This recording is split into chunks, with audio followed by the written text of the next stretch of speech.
અમરેલીના સાવરકુંડલામાં વસ્તી ગણતરી ફેઝ 2ની તાલીમ દરમિયાન શિક્ષકોમાં ભારે રોષનો માહોલ જોવા મળી રહ્યો છે. કે હાઈસ્કૂલ ખાતે યોજાઈ રહેલી આ તાલીમમાં હવે શિક્ષકોમાં અસંતોષ અને તંત્ર સામે નારાજગીનું કારણ બની ગઈ છે. શું છે સમગ્ર મામલો, વિગતે વાત કરીએ આ અહેવાલમાં.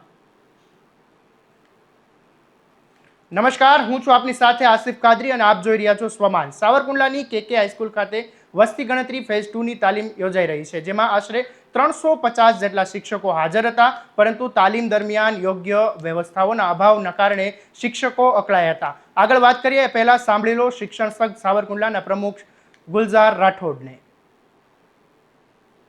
આજ રોજ વસ્તી ગણતરી તાલીમ અંતર્ગત તાલીમ શરૂ થઈ હતી. ત્યારબાદ જમવામાં અને થોડાક હવા ઉજાસના પ્રશ્નોને કારણે શિક્ષકો દ્વારા ફોન કરી બોલવામાં આવેલ, જેમાં એક બેન થોડાક બેભાન જેવા થઈ ગયેલા હતા. તાપમાન ઊંચું હોવાથી જમવામાં થોડીક અવ્યવસ્થા હતી. અમે કચેરીને વારંવાર લેખિત મૌખિક રજૂઆત કર્યા છતાં અમુક તાલુકામાં અને ગુજરાતભરના ઘણા બધા તાલુકામાં મોર્નિંગ સેશનમાં તાલીમ ચાલી રહી છે, છતાં પણ કુંડલા તાલુકામાં બપોરના સમયે તાલીમ આપવામાં આવે છે. જેથી કરીને એનું કારણ એમ કે છે કે ભાઈ મોર્નિંગમાં કોઈ આવી ન શકે, પણ અમે બધાએ લેખિત બાંયધરી આપી હતી કે અમે 7 વાગે અહીંયા આવી જઈશું. છતાં પણ તંત્ર દ્વારા એમ કહેવામાં આવ્યું કે નહીં, તાલીમ તો બપોરના સમય જ રહેશે. જેના કારણે સાનુકૂળ પરિસ્થિતિના કારણે તાલીમ ન હોવાથી ઘણા શિક્ષકો અસહ્ય ગરમી અને ગરમીના પ્રકોપના કારણે તાલીમ લેવામાં થોડીક અવ્યવસ્થા જેવું રાખે છે.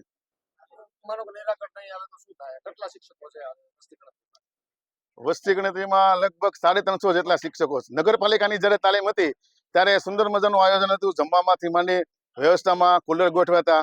પણ જ્યારથી મામલતદાર સાહેબ કચેરીની જે અમારી બીજી ફેઝની તાલીમ છે એમાં થોડીક વ્યવસ્થા સર્જાતા આ પ્રશ્ન બનેલ છે. તો અમે પણ તંત્રને વિનંતી કરી છે કે શિક્ષકો જેવી રીતે સાથ આપે, તંત્ર પણ અમને સાનુકૂળ પરિસ્થિતિમાં તાલીમનું આયોજન કરી આપે, એવી અમારી પ્રબળ માંગણી છે. શિક્ષકોના જણાવ્યા મુજબ ગરમી વચ્ચે બપોરના સમયે તાલીમ રાખવામાં આવતા મુશ્કેલી વધી રહી છે, જ્યારે અમરેલી જિલ્લાના અન્ય તાલુકામાં સવારના સમયમાં આ તાલીમ યોજાઈ હોવાની ચર્ચા વચ્ચે સાવરકુંડલામાં શિક્ષકોમાં વધુ રોષ જોવા મળી રહ્યો છે. આ દરમિયાન હાડીરા ગામના શિક્ષિકા ગીતાબેનની તાલીમ દરમિયાન તબિયત લથડતા સમગ્ર ઘટનાએ વધુ ગંભીર સ્વરૂપ ધારણ કર્યું હતું. શિક્ષિકાની તબિયત બગડતા હાજર શિક્ષકોમાં પણ ભારે નારાજગી ફાટી નીકળી હતી. શિક્ષકોનું કહેવું છે કે તાલીમના સમયે અને વ્યવસ્થાઓના મુદ્દે અનેકવાર લેખિત તેમજ મૌખિક રજૂઆત કરવામાં આવી હતી, છતાં તંત્ર દ્વારા કોઈ યોગ્ય પગલાં લેવામાં આવ્યા નહોતા, જેના કારણે શિક્ષકોમાં અસંતોષ ફેલાયો છે. વસ્તી ગણતરી જેવી મહત્વપૂર્ણ કામગીરી માટે શિક્ષકોને તાલીમ આપવાની જરૂર છે, પરંતુ યોગ્ય આયોજન અને સુવિધા વગર યોજાતી તાલીમ હવે તંત્રની અણઆવડત સામે પણ સવાલો ઊભા કરી રહી છે.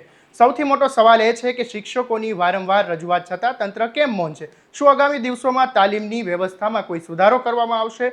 કારણ કે જ્યારે શિક્ષકો જેવી જવાબદાર વ્યવસ્થાને જે મૂળભૂત સુવિધાઓ માટે સંઘર્ષ કરવો પડતો હોય, તો તે માત્ર તાલીમનો મુદ્દો નથી રહેતો, પરંતુ સમગ્ર આયોજન અને વ્યવસ્થા સામે પણ ગંભીર સવાલો ઊભા કરે છે. આ સમગ્ર મામલે તમારું શું મંતવ્ય છે? અમને કોમેન્ટમાં જરૂરથી જણાવજો અને આવા જ અહેવાલો માટે અમારી સાથે જોડાયેલા રહો. નમસ્કાર.